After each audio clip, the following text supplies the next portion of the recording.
धर्मस्य ग्लानिर्भवति भारत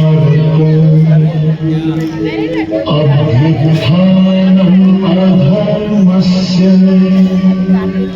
तदात्मानं सृजाम्यहम् परित्राणाय साधूनां विनाशाय च दुष्कृताम् धर्म संस्थापनार्थाय संभवामि युगे युगे।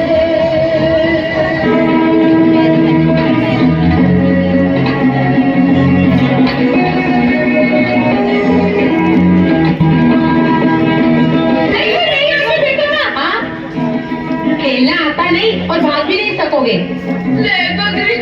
मुझे कोई खेल नहीं देता। मैं दूंगा, परंतु उसे रोक लेना। हाँ, अवश्य रोक लूंगा।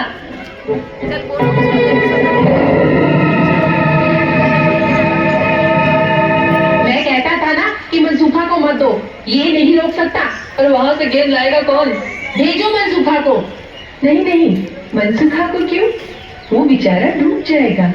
तो फिर तू ही लेके आ। तूने फेंकी थी, तू ही लेके आ। अच्छी बात है, मैं लेकर आता हूँ।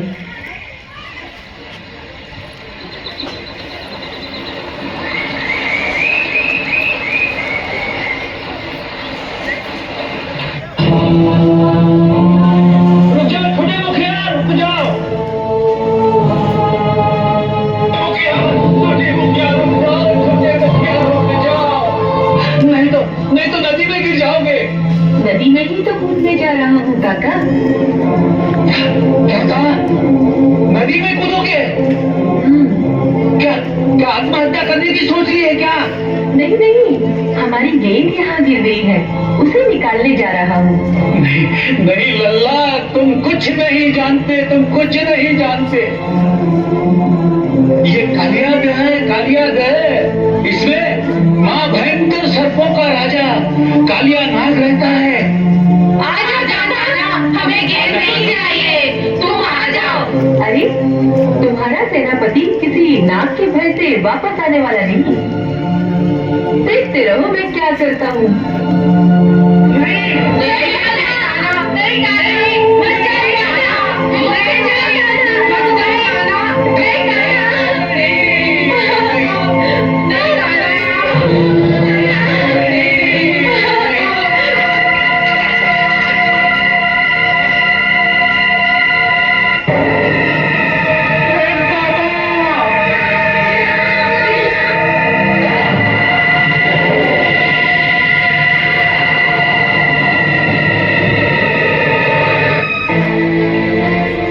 बालक, तू यहाँ किधर चला आया?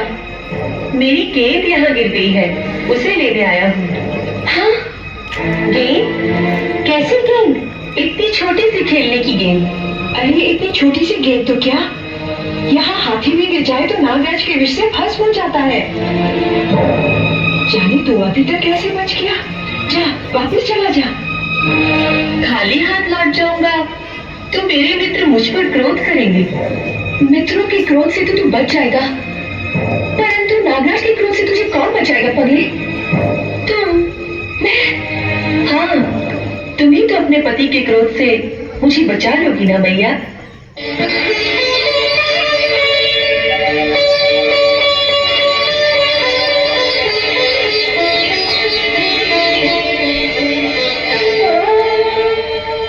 मुझे तो मैया कहता है पगले, तू कितना भोला है।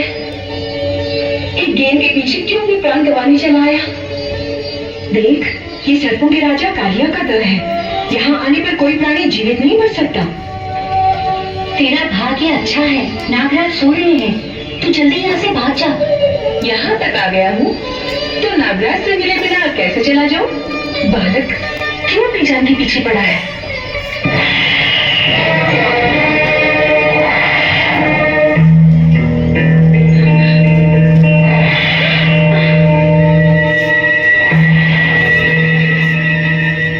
कोमल, इतनी सुंदर देह पल भर में भस्म हो जाएगी।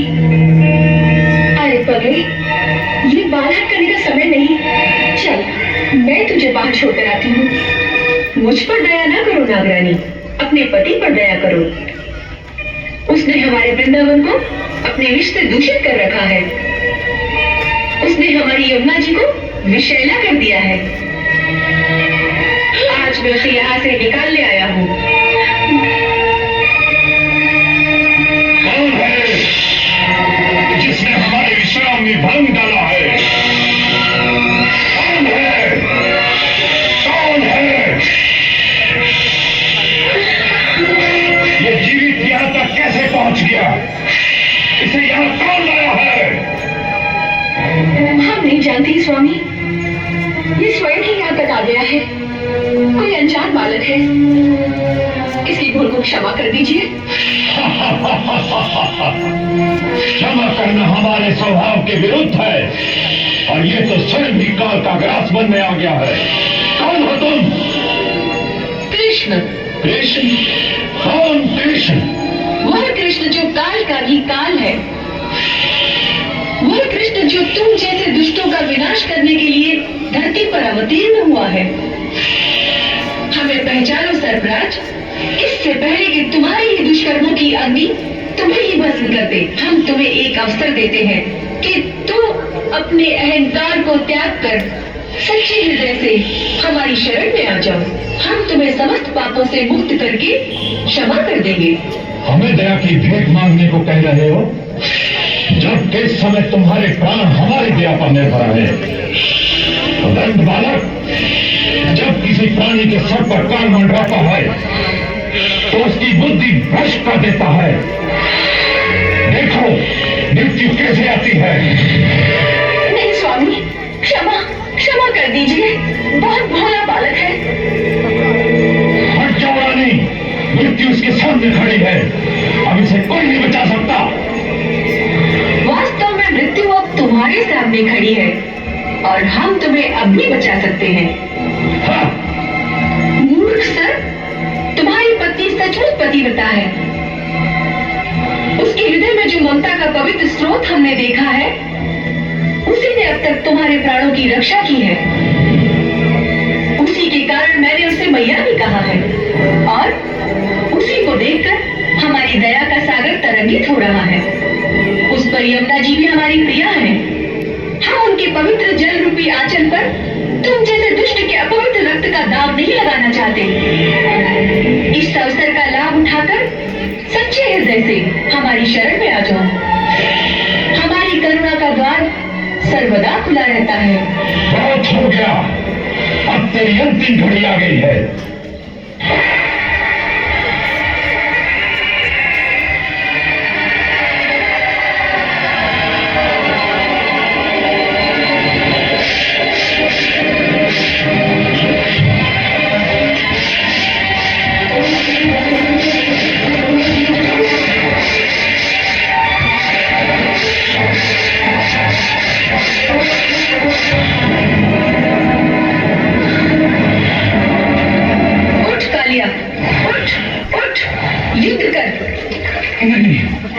नहीं उठा जाता, आंखों के आगे अंधकार छा रहा है। क्षमा है नाथ, हमारे पति पर दया कर दीजिए। मैया कहा है तो मैया को विधवा मत करो।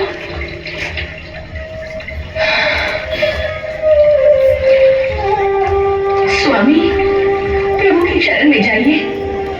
ऋषि मुनि देवता कई जन्मों की तपस्या के बाद भी जिन चरणों के दर्शन नहीं कर पाते, वे चरण आपके शीश पर हैं। इन्हें नमस्कार कीजिए। त्राहिमाम, त्राहिमाम। हे देवता, मैं तुम्हारी शरण में आया, मेरी रक्षा करो, रक्षा करो, रक्षा करो।